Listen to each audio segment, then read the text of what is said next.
The palace of Zeralia was unlike anything in the galaxy. Its walls shimmered like liquid crystal, reflecting the twin suns that hung low over the horizon. Light spilled into vast halls lined with statues of ancient kings, their eyes frozen in expressions of pride and wisdom. Yet despite the beauty, the palace felt empty. A silent sorrow had settled over it, heavy and unyielding as if the very walls mourned. In this silent grandeur, Princess Liara moved like a shadow, quiet and withdrawn. She no longer laughed, and her footsteps made only whispers on the polished floors. Her heart, once full of dreams and curiosity, had grown guarded, weighed down by the cruel judgment of fate. Liara had been born to the royal family with all the promise of greatness. Her skin glimmered with the soft silver of Zeralia, and her eyes shone with the bright intensity of the twin suns. Everyone had expected her to marry and produce an heir who would continue the royal bloodline. But time had turned against her. Despite every effort, every ceremony of hope, and every prayer to the gods of their people, she remained childless. The royal physicians had studied her for years and finally declared her barren. In Zerelian culture, where legacy and lineage were everything, this was not merely personal sorrow. It was a public disgrace. Whispers spread through the palace corridors, soft but sharp. The princess is broken. She carries no future. The burden of silence weighed heavily on her father, King Thalrin, a man tall and regal with silver hair and eyes as deep as the night sky. He loved Liara with all the fierceness of a parent who knew the fragility of life. Yet even his love could not hide the disappointment he carried, the grief that shadowed every council meeting and ceremonial gathering. When Liara entered the halls, he looked away, fearing the reminder of what might never be. And yet he never abandoned her. He would watch from his throne as she wandered the palace gardens, trailing her fingers over the luminous flowers that bloomed only under Zerelia's twin suns. He saw the sadness in her posture, the subtle droop of her shoulders, and the hollow way her eyes no longer danced with light. Liara often sought solace in the palace's highest tower, where the twin suns painted the sky in shades of gold and crimson. There she could gaze over the endless silver seas and pretend, if only for a moment, that she was free from the weight of expectation. She imagined distant planets sparkling with life she would never touch, and humans with strange eyes and strange worlds that felt almost like stories from a dream.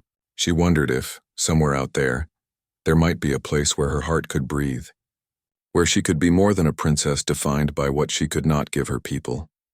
And then the unexpected happened. A ship, small and battered, arrived from the edge of the galaxy. Its hull was scarred, a testament to storms and meteors, but it carried life. Inside was a man, human, foreign, and completely unlike anyone Liara had ever met. Captain Elias Ward had crashed near one of Zerelia's moons, and it was Liara herself who had ordered his rescue.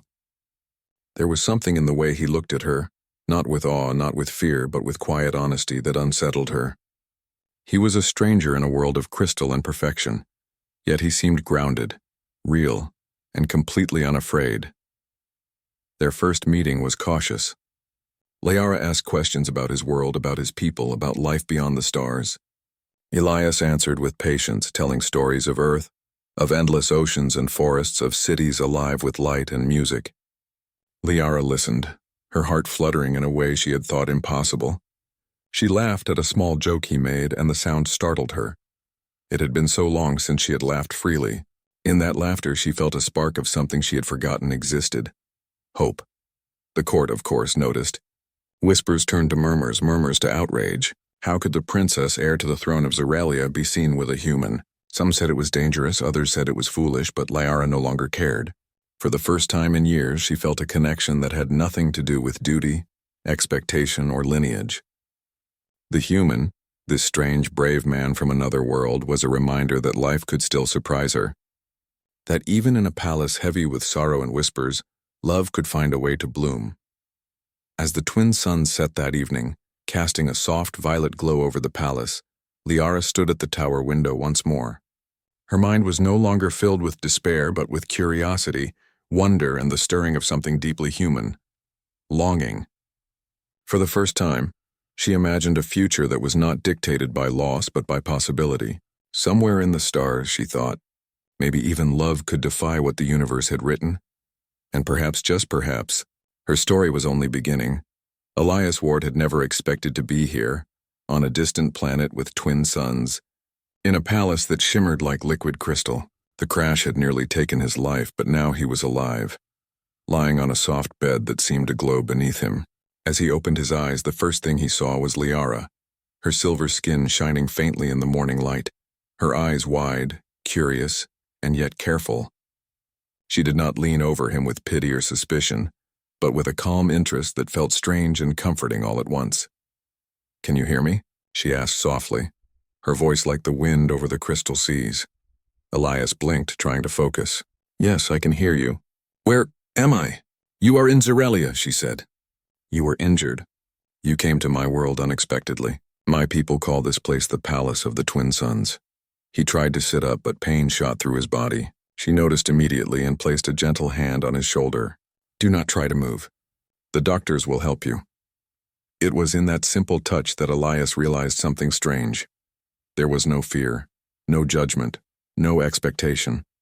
She did not see him as an alien, a stranger, or an invader. She saw him as a person. Something inside him shifted. He had survived wars, betrayals, and the endless emptiness of space, but he had never met someone who looked at him like this. Over the next few days, Liara visited him often.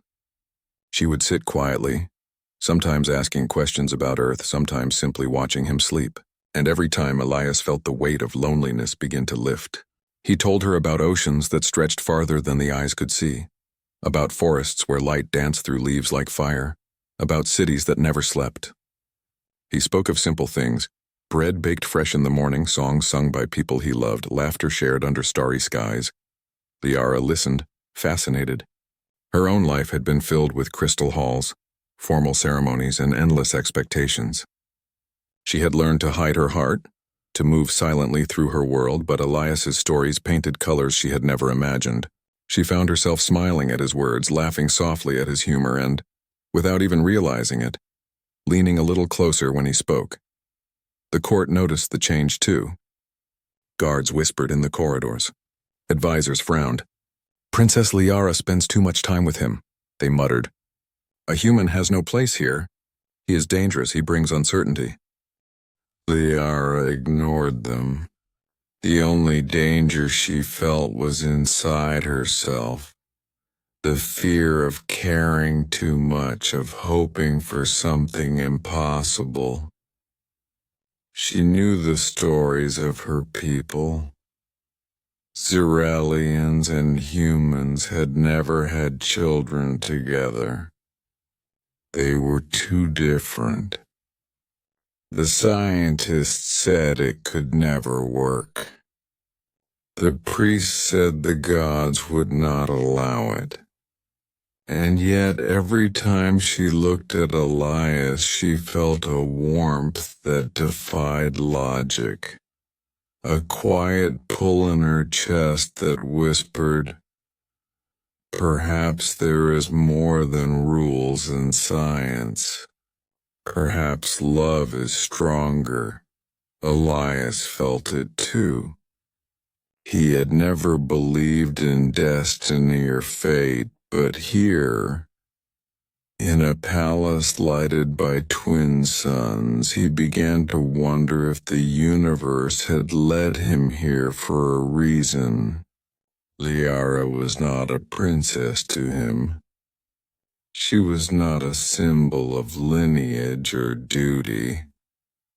She was someone who laughed at his jokes, who asked questions because she truly wanted answers, who looked at him as if the world itself could start over in a single glance.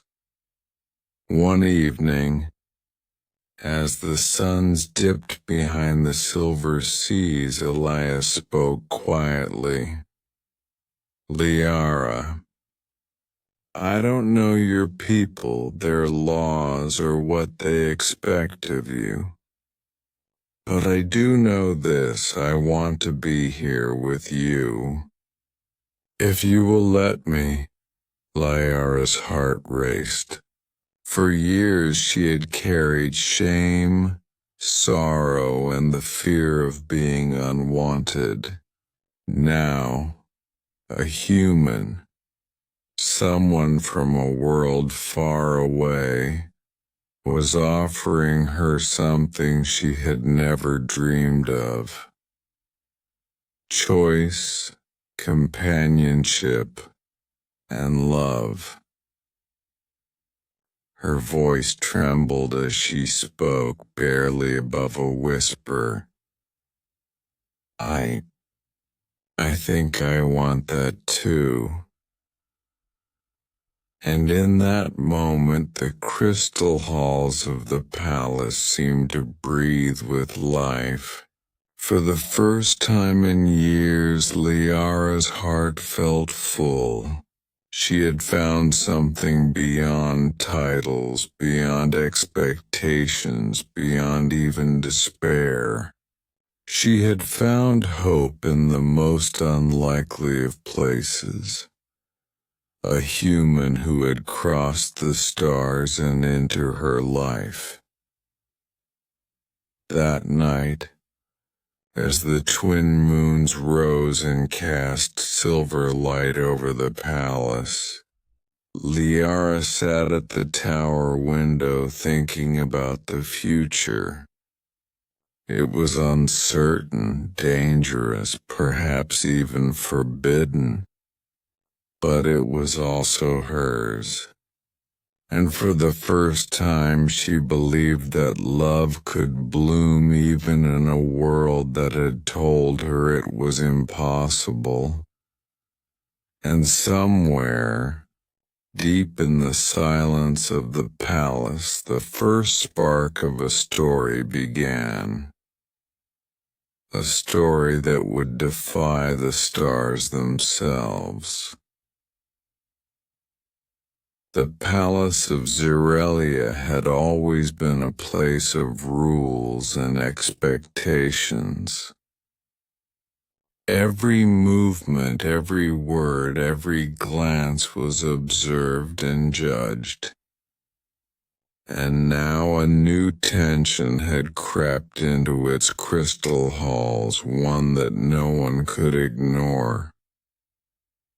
Princess Liara, the daughter of King Thalren, was spending time with a human, Captain Elias Ward. For some, this was merely a scandal. For others, it was unthinkable. Humans and Zerelians had never been united in marriage, and the laws of their people forbade it. Yet Liara's heart had already chosen, and no law, no whisper could change it. Each day the palace seemed to grow colder for her. Advisors whispered behind closed doors. Servants avoided her, and even her father's glances carried both love and sorrow. Liara, the king had said once, his voice trembling with a mixture of fear and anger, "You must think carefully. A union with him will destroy everything you are, everything we are. You will have no title, no honor, no future." Liara had listened in silence, her fingers gripping the edge of the crystal balcony. She had always obeyed, always cared about duty. But now, for the first time, her heart demanded more. She looked at the twin suns dipping below the horizon, painting the palace in gold and violet, and whispered to herself, "What is life if I do not live it fully? What is honor if I have no joy?" Elias, aware of the danger surrounding them, never tried to push her or rush her decisions. He knew that the walls of tradition were strong, and the wrath of a king could be frightening.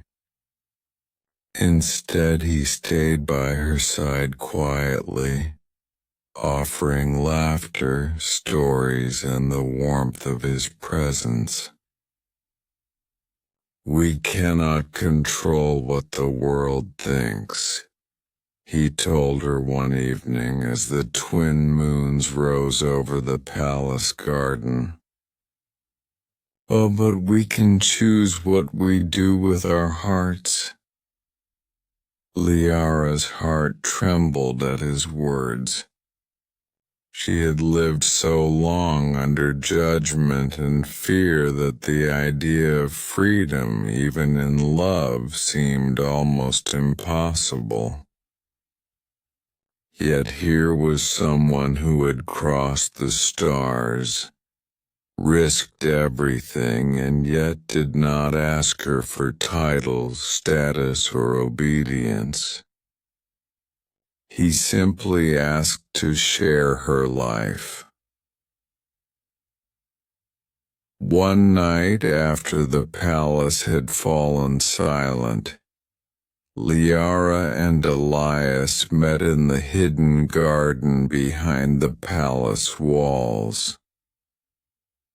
The garden was a secret place of silver flowers that bloomed only at night, releasing a fragrance that filled the air like a memory of light. Liara's eyes glistened with unshed tears. "If we go forward, we will be breaking every rule," she said softly. "The court will reject me. My father may never forgive me." Elias took her hands into his, rough from years of work and yet gentle in the moonlight. "And yet," he said, "if we stay silent, what will we have? A life of fear? A life of what-ifs? I would rather face the universe with you by my side than follow 1,000 rules alone." Her chest tightened. The risk was enormous. The king's anger could exile them. The court might brand them as outcasts, but the weight of sorrow she had carried for years, the shame of being thought barren, the loneliness that even her royal title could not erase, pressed upon her with unbearable force. For the first time she understood that life without love, without choice, was a cage more cruel than any law. Days later, Liara took her decision quietly, without announcing it to the world. She sought Elias in the palace's quiet tower, where the twin suns cast long shadows over the crystal floor. "I will go with you," she said, her voice firm yet soft. "If we are to risk everything, we will do it together." The court erupted when they heard whispers of her intentions. Advisors stormed the king, demanding action. "She cannot," they cried. "The laws forbid it. Our lineage will be lost." But King Thalrin, though angry and torn, looked at his daughter, the same child he had watched grow, laugh, and suffer, and saw not rebellion, but courage. For a fleeting moment he saw that this human, this outsider, had awakened something in Liara that no palace rule could ever destroy. Hope. Liara and Elias were married quietly, away from the golden throne beneath the glow of twin suns and shimmering stars. No music played, no courtiers cheered, only the wind whispering through the palace gardens. They promised themselves to each other not titles or lands, but something far more valuable. Love, choice, and a life together, no matter the cost. And as they stood there, hand in hand, the crystal walls of Zerelia seemed to shine brighter, not with power, not with wealth, but with the beginning of a story that the stars themselves had yet to witness. In the silence that followed, both of them understood something essential. Love could be dangerous, frightening, and forbidden, but it could also be the most powerful force in the universe. The exile was quiet, almost painfully so. Liara and Elias left the palace behind, stepping into a world of barren moons and silver dunes, far from the golden halls and crystal towers of Zerelia. The winds whispered through the desolate landscapes, and at night, the twin moons cast long, lonely shadows. Yet in this emptiness there was freedom, a freedom Liara had never known. She no longer had to hide her heart, no longer had to weigh every smile, every word. She was free to simply be herself. And for the first time in years, she felt life stirring inside her again. Their new home was simple, built with care from materials gathered on the quiet moon. It was small but filled with warmth. Elias, with his human hands and tireless determination, repaired what the universe had broken, making a shelter that could withstand storms and time. He cooked simple meals, tended to small gardens under artificial lights, and told stories of Earth at night, of blue skies, flowing rivers, and the scent of rain. Liara would sit beside him, sometimes silently, sometimes laughing at his tales of absurd customs and strange foods. In these moments, the past felt distant and the future unknown but promising, stretched out like a road made of starlight. Yet even in this peace, Liara could not ignore the emptiness that had shadowed her life for so long. There were nights when she would stare at the twin moons, tears slipping silently down her face, wondering if she would ever carry life, if she would ever know the joy of a child in her arms. Elias sensed her sorrow, never pressing, never judging. He simply held her, whispering that they had each other, that the universe was vast and that perhaps miracles waited in unexpected places.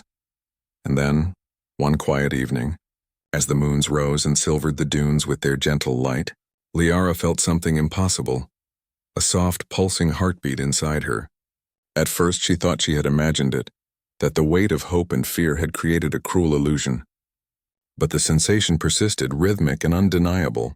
Her hand flew to her belly, and she looked at Elias, her eyes wide with disbelief. "Elias, I think—" Her voice faltered, trembling with fear and wonder. He knelt beside her, holding her hands. "What is it?" he asked gently. She took a deep breath, the silver light casting a halo around her. "I think I'm carrying a child." Elias's eyes widened and then filled with tears he could not hide. "Impossible," he whispered, shaking his head in awe. The scientists, the priests, they all said it could never happen. They said humans and Xerelians cannot share life. Liara smiled through her tears, placing a trembling hand on his cheek. "Then we have something no one expected," she said softly. "We have hope." The months that followed were a mixture of wonder and fear. The pregnancy was delicate, a fragile thread connecting two worlds that had never met. The human doctors who came to assist them were amazed, studying the unborn child with wide eyes. "This is unprecedented," one whispered. "A miracle of life." Liara's days were filled with the quiet rhythms of care, resting, walking among the artificial gardens, speaking to the child growing inside her. She spoke of Xerelia, of twin suns and crystal seas, of courage and love. She spoke of earth, of laughter, rivers, and the sky. And at night Elias would hold her, whispering promises that spanned galaxies, that no matter what challenges awaited them, they would face them together. Despite the peace of their exile, fear lingered like a shadow. Liara worried for herself, for the child, for the future. What would the king say? What would the court do if they discovered this impossible life? Yet every fear was tempered by a powerful truth. They had already defied the universe simply by loving each other. And now, the universe had rewarded them with life. One evening, under the glow of the twin moons, Liara felt the child move for the first time. She gasped, and Elias's hands came to her belly, feeling the small, miraculous movement. Tears streamed down both their faces as they realized what they held. Proof that love could bend the rules of worlds. Proof that hope could survive even the harshest exile. Liara looked out over the silver dunes, her heart swelling. "We are not alone," she whispered. "We have created something beautiful, something that will change everything." Elias nodded, pressing a kiss to her forehead. "No matter what comes next, we have this, and nothing can take it away." And in that quiet moment, as the moons bathed their small home in silver light, Liara understood something profound. Life, love, and hope were stronger than fear, stronger than law, stronger than the stars themselves. The impossible had begun. The news of Liara's pregnancy traveled faster than any starship could carry it. Traders and messengers, intrigued and amazed, whispered the impossible story across the colonies and back to Xerelia. The princess, thought Barren, was carrying the child of a human. The court erupted in murmurs of disbelief and outrage. The king himself, proud and stubborn, refused to believe the reports. "It is a trick," he muttered to his advisors. "A human cannot produce life with a Xerelian." But curiosity gnawed at him. The whispers grew louder, reaching the palace walls like a tide impossible to stop. The people spoke not just of scandal but of hope, of wonder, of the impossible becoming real. And so, despite his pride, King Thalren summoned his daughter and the human who had captured her heart to return to Xerelia. Liara and Elias, carrying their child safely within her, returned to the palace, walking through corridors that had once been cold and distant to her. Now every footstep was heavy with tension. Courtiers avoided their gaze. Advisors muttered beneath their breath. The guards, unsure where their loyalty lay, watched them closely.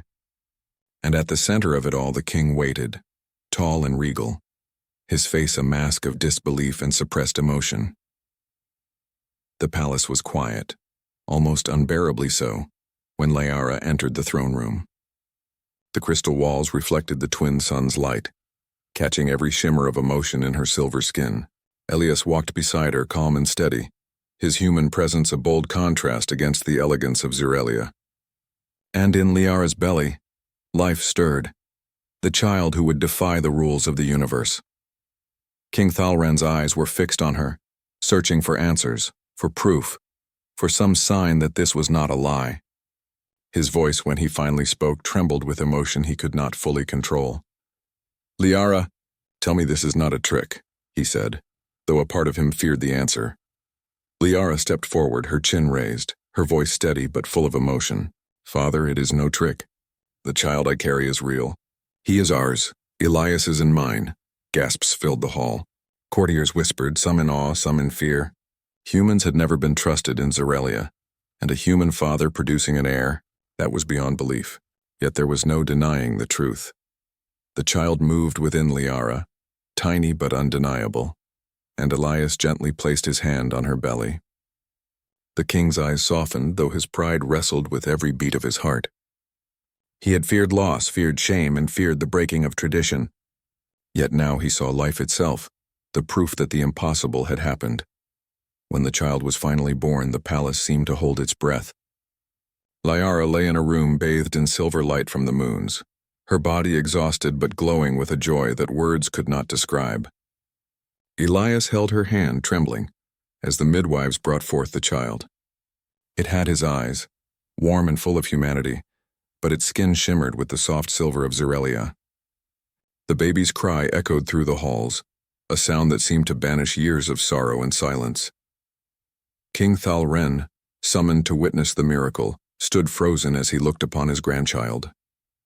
His pride, his fear, his grief all melted in that instant. He saw in the child's eyes not only the legacy of his bloodline, but the proof that love could defy the universe itself. He knelt, a gesture he had never allowed in his life before the tiny miracle. "Kyle," he whispered, using the name Liara and Elias had chosen. "You are my heir." The hall erupted in stunned silence, then in quiet murmurs of awe. Advisors, once stern and unyielding, bowed their heads in respect. The people, hearing of the birth, whispered in wonder. The princess who had been thought barren had brought forth a child who would unite worlds. Liara, tears streaming down her face, looked at her father. "Father, he is proof," she said softly. "Proof that hope can exist even where the universe says it cannot. Proof that love is stronger than fear, stronger than rules, stronger than the stars." Elias placed a hand on her shoulder, proud and protective. "This child is a bridge," he said quietly. "Between worlds, between hearts, and between what was and what can be." The king, still kneeling, placed his hand gently over Kyle's small one. "Then let the stars themselves bear witness," he murmured, his voice breaking with emotion. "You, my grandson, carry the future of Zerelia." And in that room, under the light of twin moons and twin suns, the impossible had become reality. The princess who had been thought barren had returned, not in shame or sorrow, but in triumph. She had chosen love. She had chosen courage. And she had brought forth a life that would forever change the course of her people. Kale grew quickly, a child unlike any Zerelia had ever seen. His eyes were a mix of his father's deep humanity and his mother's shimmering silver, reflecting the twin suns in ways that made people stop and stare. Even as an infant, he radiated something extraordinary, a quiet energy that seemed to bridge two worlds that had never been united. The court, once skeptical and harsh, watched in awe as he laughed, reaching tiny hands toward the light and moving with a curiosity that was both human and Zerelian. Liara and Elias marveled at every small milestone. When Kale learned to crawl, his steps were careful but determined, as if he already sensed the weight of the legacy he carried. When he spoke his first words, blending the soft tones of Zerelia and the firm sounds of earth, the palace walls seemed to hum with wonder. Every moment was a testament to the impossible made real, a living proof that love could transcend species, laws, and even the stars themselves. King Thalren, now older and more reflective, spent long hours watching his grandson. At first he had feared the boy, worried that his existence challenged everything he had built and believed. But Kale's presence could not be ignored. The child's laughter, his gentle curiosity, and the small displays of Zerelian energy that danced across his skin revealed a truth no court debate could argue. This child was a miracle, a bridge between two civilizations. One evening, the king called Kale to his side. The child toddled toward him, stumbling slightly, and placed his tiny hand in the king's enormous one. Thalren looked into the boy's eyes, and for the first time, he spoke words he had not thought he could say.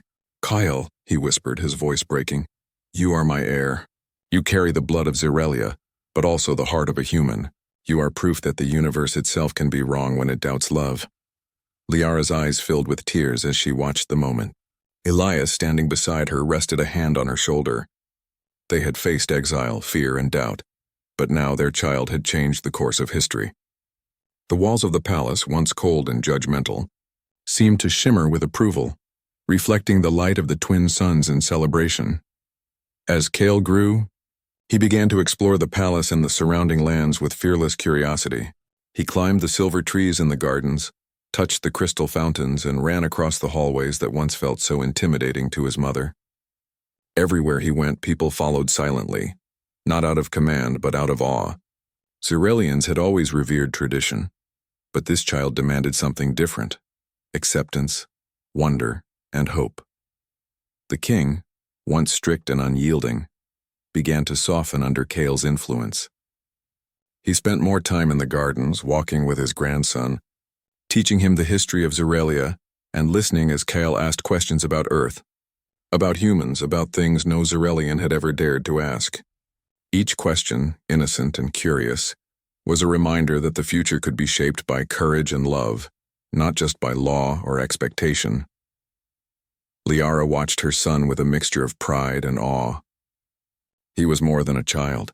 He was a symbol, a bridge, a promise that two worlds could unite. She remembered her years of silence, her days of despair, and she understood something profoundly simple. Love had brought them here, and love would carry them forward. Elias, too, felt a deep connection. Watching Kale grow, he realized that his role was not to dominate, not to guide forcibly, but to support, to nurture, and to be present. He marveled at how the boy's laughter could melt fear, how a single smile could dissolve centuries of doubt and suspicion. The court, slowly but surely, came to accept the impossible. Kale's existence demanded recognition. Advisors who had once whispered about scandal now spoke of hope. Soldiers who had doubted human strength now marveled at the courage in this blended bloodline. The people, hearing stories of Kale's early exploits, began to whisper of a new era, a time when Xyrelians and humans might coexist, united not by law but by heart. One night, as the twin moons cast silver light over the palace, King Thalren stood beside his daughter and son-in-law, looking down at Kale as he slept peacefully in his crib. "He will change everything," the king said softly. "He already has." Liara leaned against Elias, resting her head on his shoulder. "He is our miracle," she whispered, "our hope made flesh." And in the quiet glow of the twin moons and suns, Xyrelia seemed to breathe a little differently. The child of two worlds, born against all odds, had begun to shape the future. Through Kale, the universe would learn that love, courage, and hope could conquer fear, transcend rules, and unite worlds. The heir of two worlds was no longer just a child. He was a symbol, a living bridge, and a promise that the impossible could become reality. Years passed, and Kale grew from a curious child into a young leader, wise beyond his years. The palace of Xyrelia, once silent and heavy with tradition, now thrummed with life and hope. Courtiers and citizens alike watched him with awe, not because of his bloodline alone, but because of the presence he carried. The presence of a child born of love, courage, and the impossible. He was no longer simply the grandson of King Thalren. He had become a bridge between humans and Xyrelians, a living promise of unity between two worlds. Liara often watched him from the crystal balcony, sunlight reflecting in her silver hair, her heart swelling with pride. Elias stood beside her, hand resting lightly on her shoulder, and together they observed their son as he laughed with the palace children, mixing games of Earth with traditions of Xyrelia. Kale's joy was contagious. His innocence reminded the court and the people that life was not just about rules, duty, or fear, but about love, hope, and courage. King Thalren, now older and quieter, had come to love Kale in ways he could not have imagined. The child who had once shocked him with his impossible existence now inspired him. The old king spent hours with Kale, telling stories of Xyrelia's history, teaching lessons of honor, bravery, and compassion. And Kale, in return, taught his grandfather patience, empathy, and the strength found in blending worlds. The king realized that his legacy would not end with him. It would grow through Kale, stronger than any law, more enduring than any throne.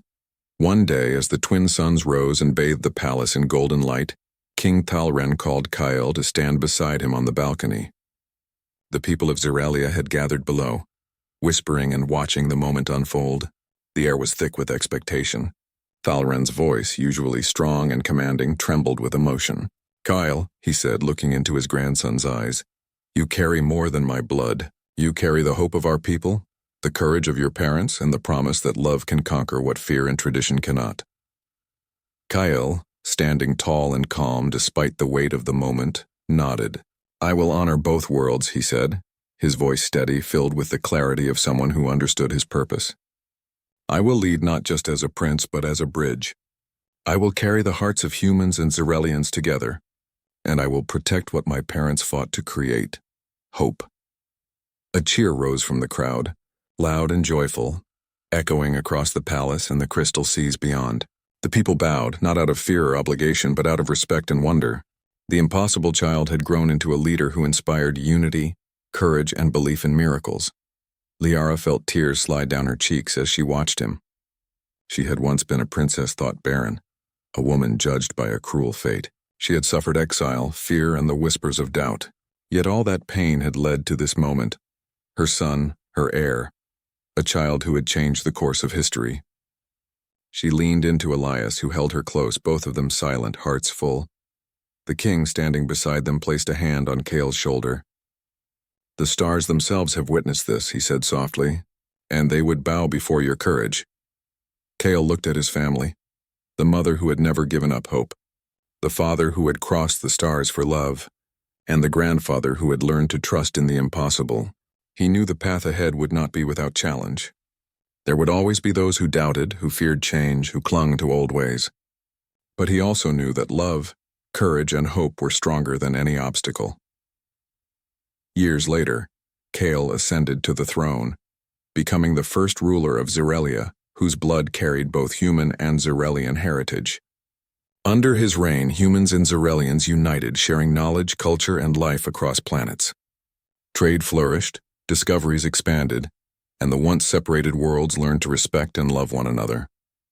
Legends of a princess, thought Barren, a human who dared to love, and